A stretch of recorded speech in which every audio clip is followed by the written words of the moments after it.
नमस्कार। मैं डॉक्टर शोभा निगम अपने चैनल भारतीय मिथक में आपका स्वागत करती हूँ। इसमें हम रामायण की कथाओं का विभिन्न राम काव्यों के संदर्भ से अवलोकन कर रहे हैं। पिछले 3 अंकों में हम राम और सिया के परिणय की गाथा देख रहे थे, पर हमने सीता का परिचय तो देखा ही नहीं। सो आइए पहले इसे ही देखते हैं। रामायण में सीता का चरित्र राम के चरित्र के समान ही महत्वपूर्ण है। महर्षि वाल्मीकि सीता के चरित्र के विषय में लिखते हैं, सीतायाश्चरितम महत्, अर्थात सीता का महान चरित्र। इसीलिए रामायण को राम के अयन अर्थात राम के चरित्र के साथ साथ रामा अर्थात सीता का अयन भी कहते हैं। रामा पत्नी को कहते हैं, सो सीता को रामा भी कहा गया है। सीता के संबंध में एक मिथक परंपरा से प्रचलित है कि सीता जनक की औरस कन्या अर्थात सगी पुत्री नहीं थी। उन्हें वह खेत में हल चलाते समय जोती गई भूमि से प्राप्त हुई थी, जिसे निसंतान जनक ने पुत्री मानकर प्रेमपूर्वक पाला था। किंतु क्या सभी राम काव्य इसे मानते हैं? आइए देखते हैं। वाल्मीकि रामायण में कुछ स्थलों में सीता के इस अलौकिक जन्म का उल्लेख है। विश्वामित्र के साथ जब राम अहिल्या उद्धार के बाद मिथिलापुरी जाते हैं तो वहाँ जनक बताते हैं कि मैं यज्ञ के लिए एक बार भूमि का शोधन करते समय हल चला रहा था। उसी समय हल के अग्रभाग से जोती गई भूमि से एक कन्या प्रकट हुई, जिसे हल के द्वारा खींची गई रेखा को सीता कहते हैं। अतः मैंने इसका नाम सीता रखा।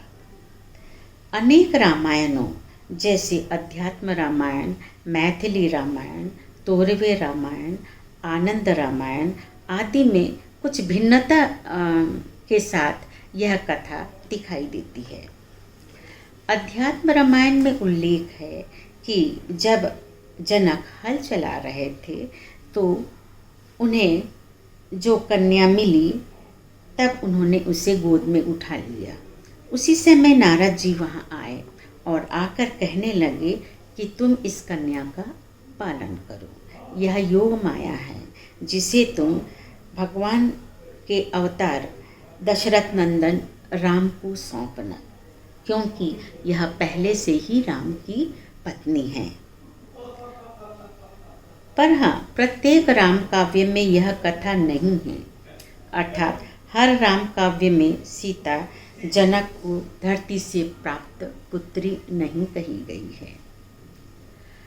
महाभारत में 4 स्थानों पर राम कथा का उल्लेख है, किंतु कहीं भी सीता के जन्म की अलौकिकता का उल्लेख नहीं है। यहाँ सीता को जनक की औरस पुत्री ही कहा गया है।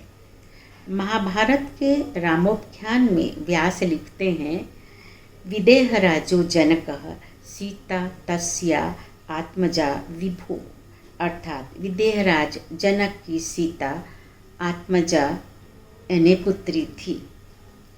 अनेक पुराणों जैसे हरिवंश पुराण, कूर्म पुराण आदि में भी सीता को जनक की औरस कन्या ही कहा गया है।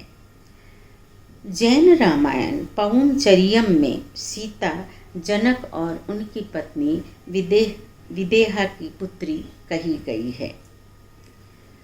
यहाँ तक कि गोस्वामी तुलसीदास ने भी सीता के इस अलौकिक जन्म का उल्लेख नहीं किया है। रामचरितमानस में सीता को सर्वत्र जनक तनया ही कहा गया है। यहाँ माता का नाम सुनैना बताया गया है। हाँ, एकाध स्थान पर अवश्य सीता को धरणी सुता अर्थात धरती की पुत्री कहा गया है। जैसे अयोध्या कांड में वनवास के लिए निकली सीता जब चित्रकूट में अपने पिता जनक से मिलने जाती है, तब तुलसीदास कहते हैं, धरणी सुता धीरज धरिहूँ समौ सुधर्मु विचारी, अर्थात धरती की पुत्री सीता ने समय को समझते हुए धीरज धारण किया। किसी किसी रामायण में सीता के जन्म की एकदम अलग कथा है।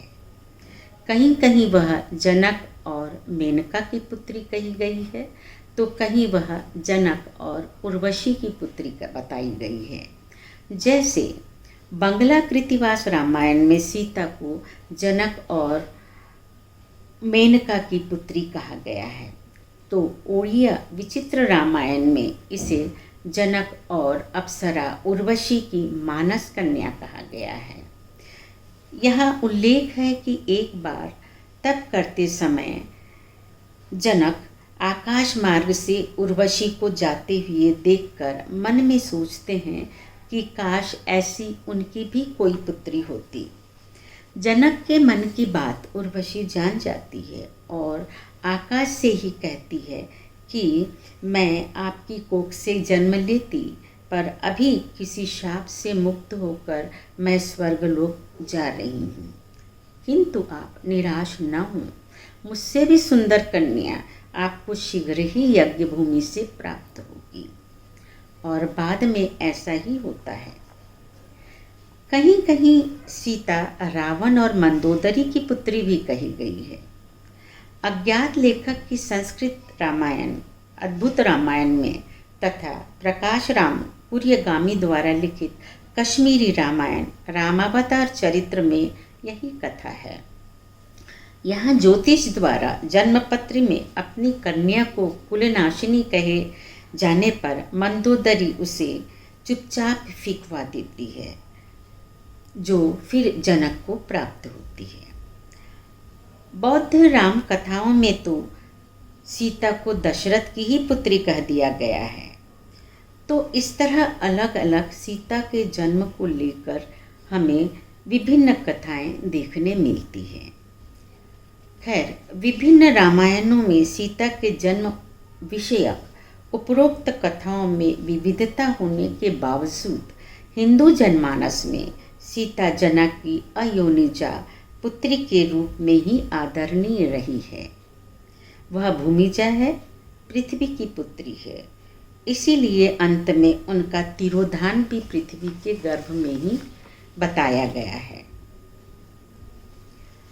यहाँ एक और दिलचस्प प्रश्न उठता है कि सीता के जन्म के रहस्य के विषय में दशरथ पक्ष को या सीता के अभिलाषी अन्य राजाओं को कितना मालूम था। यदि सीता जनक की औरस पुत्री नहीं थी तो कायदे से तो जनक को सीता के जन्म का रहस्य धनुर्भंग के पूर्व सबको बता देना चाहिए था। अवश्य वाल्मीकि रामायण के अनुसार उन्होंने राम के सामने यह बात विश्वामित्र से कही थी, किंतु जनक ने दशरथ के आने पर उन्हें यह बताया था या अन्य राजाओं को बताया था, इसका वाल्मीकि रामायण में कोई उल्लेख नहीं है। हाँ, कुछ एक अन्य रामायणों में इसका उल्लेख अवश्य मिलता है। जैसे चंद्रकुमार झा द्वारा रचित मैथिली रामायण में जनक के पुरोहित शतानंद स्वयंवर मंडप में जनक की ओर से घोषणा करते हैं कि राजा जनक ने अपने पुण्य प्रताप से एक कन्या प्राप्त की है जो लक्ष्मी के समान सुंदर है। वह धरती से उत्पन्न हुई है। जो शिव धनुष तोड़ेगा उसे यह विवाह में प्राप्त होगी। नरहरि कृत 13वें रामायण के अनुसार विवाह के पूर्व दशरथ के कुलगुरु वशिष्ठ जनक से पूछते हैं, हमने सुना है कि आपकी सीता औरत संतान नहीं है, आपने इसे भूमि से प्राप्त किया है। हमें सत्य जानने की जिज्ञासा है। यदि आप इस रहस्य को स्पष्ट करेंगे तो विवाह स्वीकार करने में हमें कोई आपत्ति नहीं होगी। तब जनक बताते हैं कि एक बार भूमि का शोधन करते समय हल की नोक भूमि में छिपे एक घर से टकराई। वहाँ एक तालाब दिखा। तालाब में स्थित एक कमल के फूल पर एक कन्या लेटी हुई थी।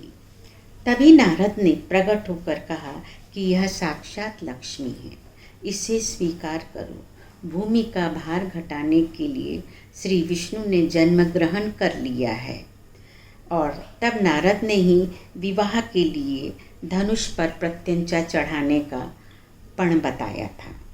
यहाँ राजा जनक वर पक्ष को विश्वास दिलाने के लिए नारद जी का स्मरण कर उन्हें बुलवाते हैं और फिर सीता का विवाह प्रसन्न वातावरण में होता है। संस्कृत आनंद रामायण में जनक दशरथ को बताते हैं कि सीता भूमि से हल चलाते समय ही मिली थी, किंतु मुझे नहीं, एक ब्राह्मण को प्राप्त हुई थी। वह भूमि दरअसल जनक ने उस ब्राह्मण को दान में दी थी। एक बार उस ब्राह्मण ने शुभ मुहूर्त देखकर शूद्रेन कशियामास भूमि अर्थात एक शूद्र से उस भूमि पर हल चलवाया। तभी हल की फाल एक संदूक से टकराई। शूद्र ने उस संदूक में खजाना जानकर उसे विप्र को सौंपा, यह कहते हुए कि यह आपकी भूमि से प्राप्त हुआ संदूक है, अतः इसे आप ग्रहण कीजिए।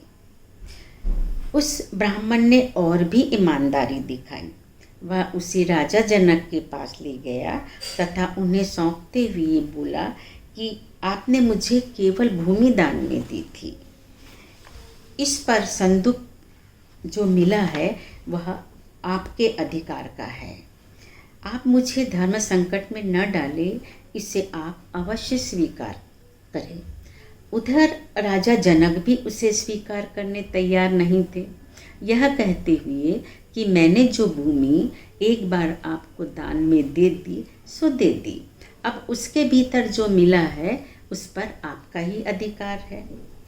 दोनों में इस तरह विवाद होते देख सभासदों ने राजा से कहा कि पहले संदूक खुलवा कर देखिए कि उसमें क्या है। और तब सब ने आश्चर्य से देखा कि उसमें एक सुंदर कन्या लेटी हुई है। अब राजा जनक इस सुंदर कन्या को देखकर मोहित हो गए और प्रसन्नतापूर्वक उन्होंने पुत्री के रूप में उसे स्वीकार कर लिया। वैसे सीता के जन्म का मिथक अर्थात उसके धरती से प्राप्त होने का मिथक, इसके बीज हमें वेदों में भी देखे जा सकते हैं, जहाँ सीता का उल्लेख कृषि की अधिष्ठात्री देवी के रूप में हुआ है। भारत जैसे कृषि प्रधान देश में सीता के प्रति, उनके अलौकिक जन्म के प्रति आदर आज भी अक्षुण्ण है। तो कैसा लगा आपको आज का यह अंक? अगले अंक में हम सीता विवाह का एक अंतिम दृश्य और देखेंगे।